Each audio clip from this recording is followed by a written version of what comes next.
नमस्कार, मैं हूं सत्यपाल और आप देख रहे हैं CWB हिंदी न्यूज। शक संवत 1948 विक्रम संवत 2083 आज चैत्र मास के शुक्ल पक्ष की तृतीया तिथि और दिन शनिवार है। तदनुसार अंग्रेजी तारीख 21 मार्च सन 2026। आज 21 मार्च को अंतर्राष्ट्रीय वन दिवस है। वनों के महत्व और संरक्षण के प्रति जागरूकता फैलाने के लिए ये दिन मनाया जाता है। साथ ही 21 मार्च का दिन इतिहास और खगोल विज्ञान दोनों के लिहाज से ही बेहद खास है।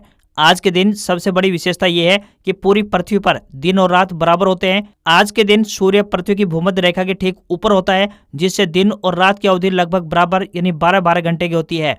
इसके बाद से उत्तरी गोलार्ध में दिन धीरे धीरे बड़े होने लगते हैं। इसके साथ ही आज नवरात्रि का तीसरा दिन है, जिसमें मां चंद्रघटा की पूजा की जाती है। सबसे पहले आज की सुर्खियां। हरियाणा में महंगा हुआ प्रीमियम पेट्रोल, 3 सरकारी कंपनियों ने ₹2.35 बढ़ाए दाम। राशन कार्ड धारकों के लिए बड़ी अपडेट, इस योजना से जुड़ी अच्छी खबर आई सामने, बताएंगे पूरी खबर। नई कॉलोनियों में प्लाट खरीदने वाले हो जाए सावधान, हरियाणा सरकार उठाने जा रही है ये बड़ा कदम। गैस सिलेंडर की चिंता हुई खत्म, हरियाणा सरकार की नई योजना से मिलेगा तगड़ा फायदा। हसनपुर में आज होगी भूपेंद्र हुड्डा व कुलदीप वत्स की अहम मुलाकात। आज दोपहर में विधायक के निवास पर पहुंचेंगे पूर्व सीएम भूपेंद्र सिंह हुड्डा, सियासी हलचल हुई तेज। हरियाणा कांग्रेस के 5 विधायकों को नया नोटिस जारी, अब क्रॉस वोटिंग शब्द जोड़ा गया, पार्टी विरोधी गतिविधि में सख्त कार्रवाई के संकेत दिए। हरियाणा के किसानों के लिए एक जरूरी खबर, सरसों गेहूं आदि को MSP पर बिक्री के लिए मंडी में आने वाले किसानों को सरकार ने दी बड़ी राहत, बताएंगे पूरी खबर। अब पूरा करें खुद के घर का सपना, नामात्र कीमत पर मिलेंगे फ्लैट्स। हरियाणा में ट्यूबवेल ऑपरेटर के पदों पर निकली भर्ती, 10वीं पास करें आवेदन, जानेंगे पूरी अपडेट। आधुनिक, टिकाऊ और मुनाफे वाली होगी हरियाणा में खेती, नए स्रोतों से बढ़ेगी किसानों की आमदनी, हरियाणा सरकार का नया प्लान। हरियाणा में 40 दिन में मिलेगी 4 व्हीलर सब्सिडी, फिशरीज सेवाएं राइट टू सर्विस में आई, ई प्लेटफॉर्म की 50 दिन में मिलेगी सर्विस। हरियाणा पुलिस कांस्टेबल भर्ती की तैयारियों में जुटा हरियाणा SSC, पंचकुला स्टेडियम में सुविधाओं का लिया जायजा। रेलवे के इन कर्मचारियों के लिए आई बड़ी खुशखबरी, नवरात्र पर किलोमीटर भत्ते में बढ़ोतरी का मिला तोहफा। जोमेटो से खाना मंगवाना महंगा हुआ, प्लेटफॉर्म फीस 19% बढ़ाई, हर ऑर्डर पर अब ₹12.50 की बजाय ₹14.90 देने होंगे। और 12वीं के बाद ढूंढ रहे हैं बेस्ट करियर ऑप्शन, तो आज की एक खबर हो सकती है आपके लिए काम की। और अब खबरें विस्तार से। हरियाणा में सक्रिय हुए पश्चिमी विक्षोभ के प्रभाव से मौसम में बदलाव हुआ है। पूरे दिन तेज हवाओं के साथ रुक रुक कर बारिश ने मार्च के महीने में ठिठुरन बढ़ा दी है। मौसम विशेषज्ञ डॉक्टर चंद्र मोहन ने बताया कि 21 मार्च यानी आज के बाद मौसम में सुधार होगा। उत्तरी जिलों में बूंदाबांदी जारी रह सकती है। इस दौरान दिन और रात के तापमान में गिरावट देखने को मिलेगी। लोगों को मार्च में ही हल्की सर्दी का एहसास हो सकता है। मौसम विभाग के अनुसार आने वाले दिनों में 2 और पश्चिमी विक्षोभ सक्रिय हो सकते हैं, जिसके प्रभाव से मौसम में बदलाव बना रहेगा। इस बदलते मौसम ने किसानों की चिंता को बढ़ा दिया है। तेज हवा व अधिक बारिश के साथ ओलावृष्टि कहीं न कहीं गेहूं की फसलों को नुकसान पहुंचा सकती है, जिससे फसलें खराब होने की आशंका है। किसानों का कहना है कि अगर बरसात नहीं रुकी तो सरसों और गेहूं की फसल को काफी नुकसान पहुंचेगा। मौसम वैज्ञानिकों ने चेतावनी दी है कि 25 और 26 मार्च को एक और पश्चिमी विक्षोभ सक्रिय हो सकता है, जिससे एक बार फिर मौसम में बदलाव देखने को मिलेगा। इस कारण तापमान में फिलहाल ज्यादा बढ़ोतरी की संभावना नहीं है। मौसम विभाग ने किसानों को सतर्क रहने की सलाह दी है। मौसम वैज्ञानिकों ने कहा है कि किसान अभी अंधाधुंध सिंचाई न करें, हवा की गति और मिट्टी की नमी को देखकर ही आवश्यकता अनुसार पानी दें, ताकि फसल को गिरने से बचाया जा सके।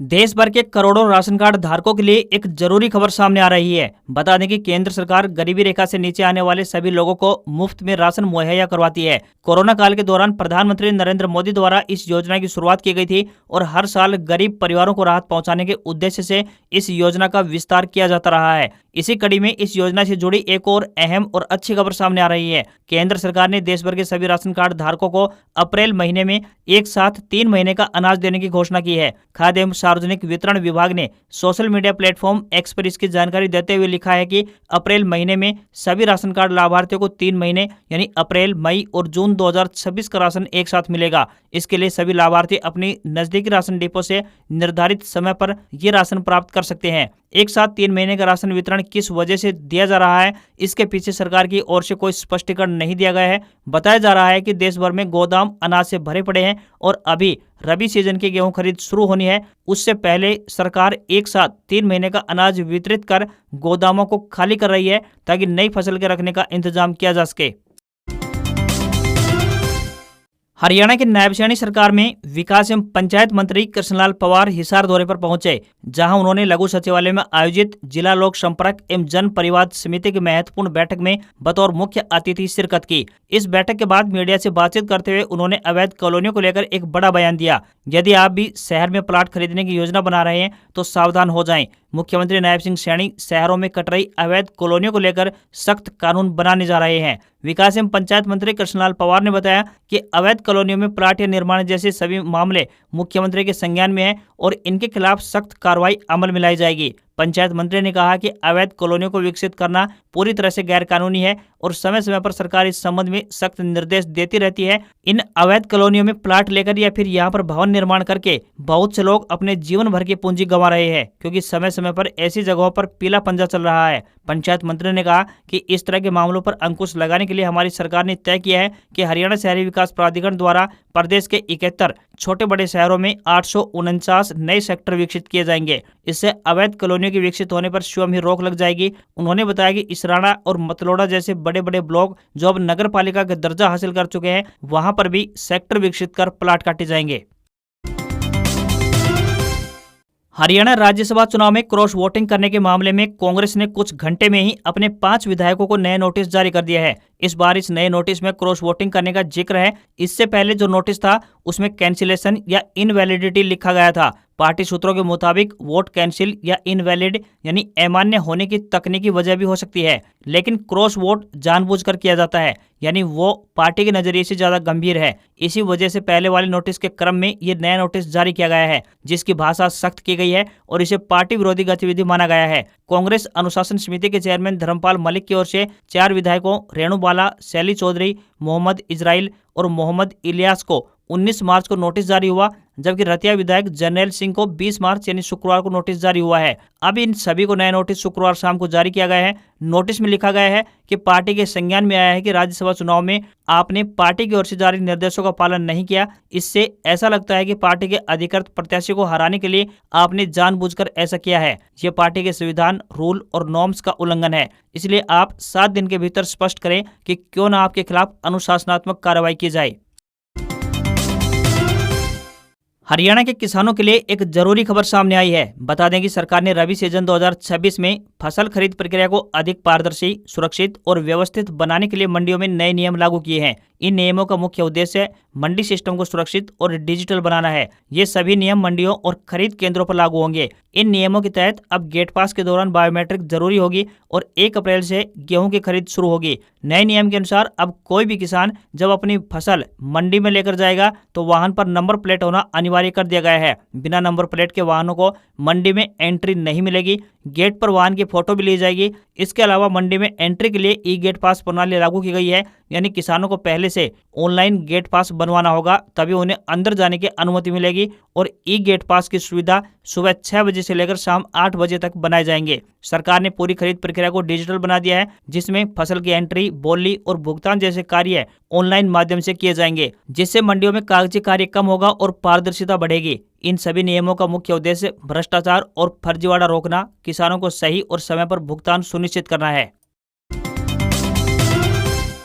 राष्ट्रीय राजधानी दिल्ली में अपना घर खरीदने का सपना देख रहे लोगों के लिए एक बड़ा अवसर सामने आया है। बता दें कि दिल्ली विकास प्राधिकरण यानी डीडीए ने कड़कड़डूमा इलाके में लग्जरी 2 BHK फ्लैट्स की नई स्कीम पेश की है, जिसमें इच्छुक खरीदारों को सीमित समय के भीतर आवेदन करना होगा। इस स्कीम के अनुसार आधुनिक सुविधाओं से लैस प्रीमियम फ्लैट्स उपलब्ध करवाए जा रहे हैं, इसलिए जल्द ही आवेदन करके अपने घर का सपना पूरा कर लीजिए। खास बात यह है कि इन फ्लैट्स की बुकिंग 31 मार्च तक ही खुली रहेगी। इसके बाद आवेदन का मौका समाप्त हो जाएगा। लोकेशन के लिहाज से कड़कड़डूमा एक उभरता हुआ रिहायशी इलाका है, जहां से दिल्ली के अन्य हिस्सों तक कनेक्टिविटी काफी अच्छी है। मेट्रो, सड़क नेटवर्क और आसपास के बुनियादी ढांचे की वजह से ये इलाका तेजी से लोगों की पसंद बनता जा रहा है। कड़कड़डूमा में डीडीए के ये लग्जरी फ्लैट्स न सिर्फ रहने के लिहाज से बेहतर विकल्प हैं, बल्कि भविष्य में निवेश के तौर पर भी फायदेमंद साबित हो सकते हैं। इच्छुक खरीदारों को सलाह दी जा रही है कि वे 31 मार्च से पहले आवेदन प्रक्रिया पूरी कर इस मौके का लाभ अवश्य उठा सकते हैं। इन डीडीए फ्लैट्स के लिए आवेदन प्रक्रिया पूरी तरह से ऑनलाइन और आसान है। इसके लिए आपको डीडीए के आधिकारिक वेबसाइट पर जाकर अपना रजिस्ट्रेशन करना होगा।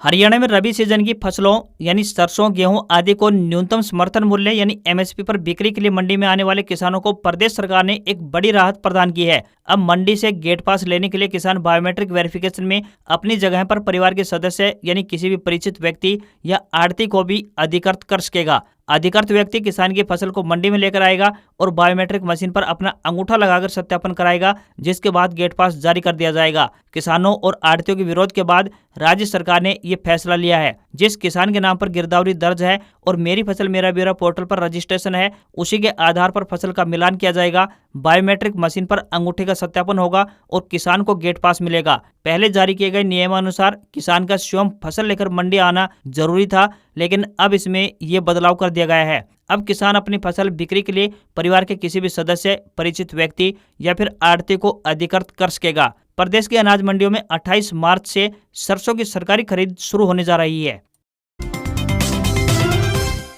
हरियाणा में एलपीजी गैस सिलेंडर की कमी को देखते हुए राज्य सरकार ने एक नई व्यवस्था लागू करने जा रही है। नई व्यवस्था के तहत लोग शादी के लिए अपनी जरूरत के हिसाब से गैस सिलेंडर प्राप्त कर सकेंगे। खासतौर पर बेटियों की शादी वाले परिवारों को यह प्राथमिकता देने की तैयारी की जा रही है। इससे न केवल लोगों की गैस सिलेंडर की कमी पूरी होगी, बल्कि पड़ोसियों और रिश्तेदारों से सिलेंडर मांगने का झंझट भी खत्म होगा। इस योजना के तहत शादी समारोह के लिए आवश्यकता अनुसार कमर्शियल एलपीजी सिलेंडर उपलब्ध करवाए जाएंगे। इसमें बेटियों की शादी वाले परिवारों को प्राथमिकता दी जाएगी ताकि किसी भी प्रकार की कमी न हो और कार्यक्रम सुचारू रूप से हो सके। अभी तक केवल शिक्षा और स्वास्थ्य विभाग जैसे आवश्यक क्षेत्रों को ही विशेष परिस्थितियों में अतिरिक्त आपूर्ति का लाभ मिलता रहा है। इसलिए सरकार ने अब लोगों की जरूरतों को देखते हुए इस नई व्यवस्था को लागू किया है। इस योजना का लाभ लेने के लिए सरकार ने कुछ शर्तें भी लागू की हैं। इससे इसका दुरुपयोग न हो सके, इसके लिए जरूरतमंद परिवार को आवेदन के लिए शादी का कार्ड, क्षेत्र के पटवारी या फिर सरपंच का सत्यापन और आधार कार्ड जैसे पहचान पत्र जमा कराने पड़ेंगे। सरकार की इस पहल से उन परिवारों को सहायता मिलेगी जिनके घर शादी समारोह का प्रोग्राम है।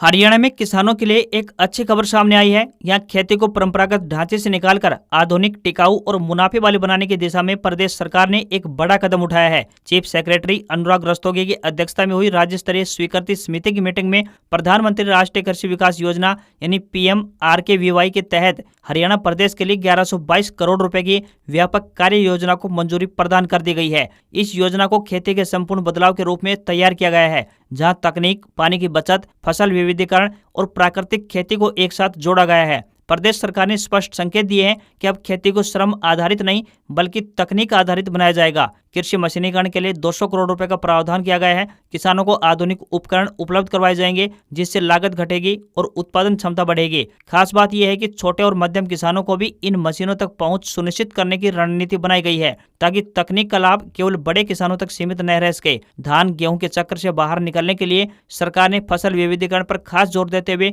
एकीकृत बागवानी विकास मिशन के तहत 110 करोड़ रुपए का प्रावधान भी किया गया है। इस पहल के तहत बागवानी क्षेत्र का विस्तार, पोस्ट हार्वेस्ट इंफ्रास्ट्रक्चर और मार्केटिंग सुविधाओं को मजबूत किया जाएगा। इसका सीधा फायदा किसानों को बेहतर दाम और कम जोखिम के रूप में मिलेगा। पानी की कमी को देखते हुए पर ड्रॉप मोर क्रॉप योजना के तहत 160 करोड़ रुपए निर्धारित किए गए हैं। इसका मकसद माइक्रो इरिगेशन तकनीकों को बढ़ावा देना है, जिससे कम पानी में ज्यादा उत्पादन संभव हो सके। मधुमक्खी पालन को बढ़ावा देने के लिए 6 करोड़ रुपए की मंजूरी भी प्रदान की गई है, जिससे किसानों को एक्स्ट्रा आमदनी के अवसर प्राप्त होंगे।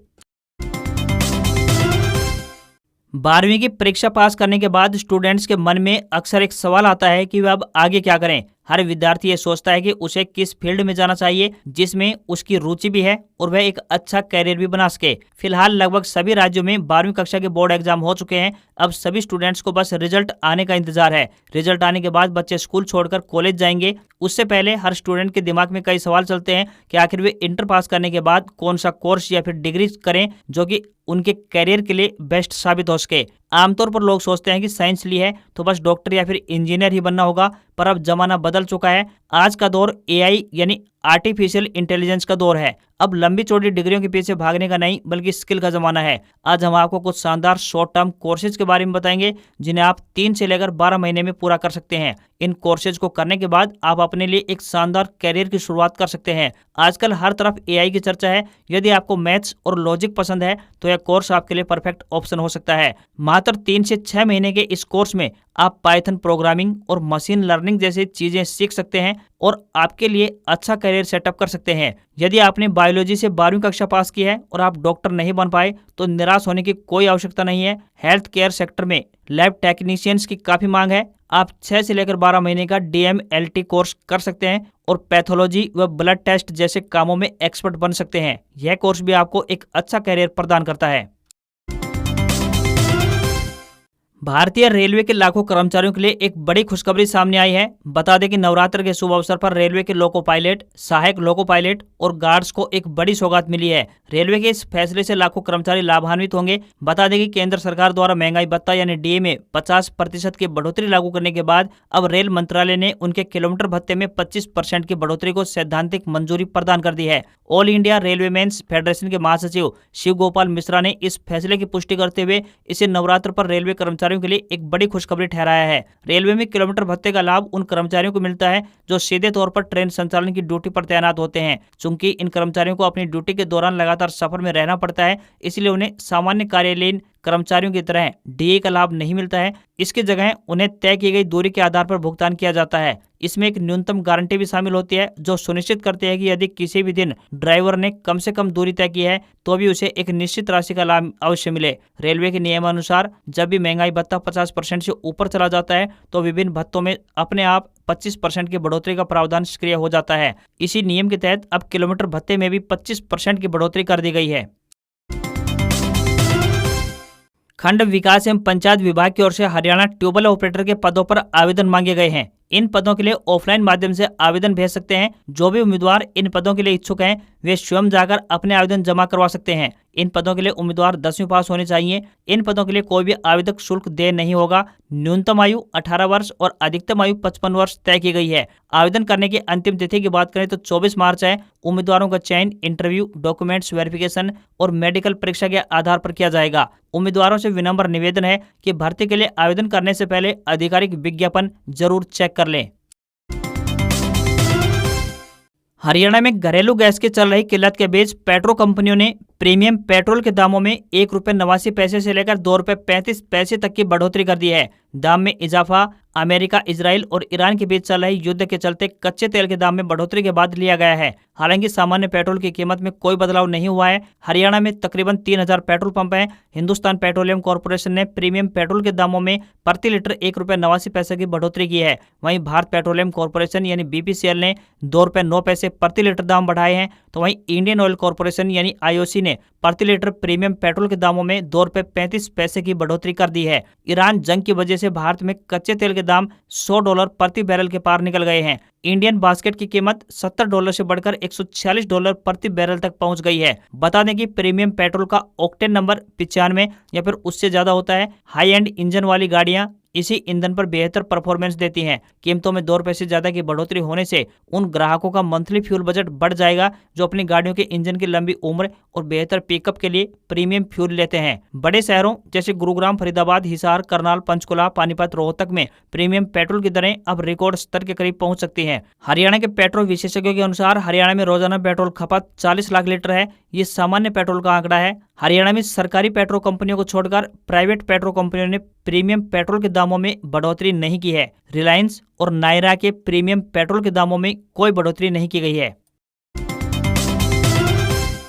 हरियाणा सरकार ने मत्स्य पालकों को बड़ी राहत दी है। सरकार की ओर से मत्स्य पालन से जुड़ी कई नई सेवाओं को हरियाणा अधिकार सेवा अधिनियम 2014 के तहत अधिसूचित कर दिया है। मुख्य सचिव अनुराग रस्तोगी द्वारा इस संबंध में एक अधिसूचना जारी की गई है। अब सघन मत्स्य पालन विकास कार्यक्रम के अंतर्गत लोडिंग ऑटो, 4 व्हीलर, ट्रॉली के साथ मिनी ट्रैक्टर पर सब्सिडी 40 दिन के अंदर मिलेगी। अधिकारियों को कहा गया है कि यदि इस मामले में कोई लापरवाही बरती जाती है तो संबंधित या फिर जिम्मेदार के खिलाफ सख्त कार्रवाई की जाएगी। इसी प्रकार मनोरंजक मत्स्य पालन को बढ़ावा देने के लिए सब्सिडी, मछली एवं मत्स्य उत्पादों के ई ट्रेडिंग एवं ई मार्केटिंग के लिए ई प्लेटफॉर्म के लिए subsidy, cold storage, ice plant के आधुनिकीकरण के लिए सब्सिडी तथा विस्तार एवं सहायक सेवाओं जैसे मत्स्य सेवा केंद्र के लिए सब्सिडी को भी इन सेवाओं में शामिल किया गया है। इन सभी सेवाओं के लिए 50 दिनों की समय सीमा निर्धारित की गई है, जिसके भीतर संबंधित विभाग को सेवाएं प्रदान अवश्य करनी होंगी।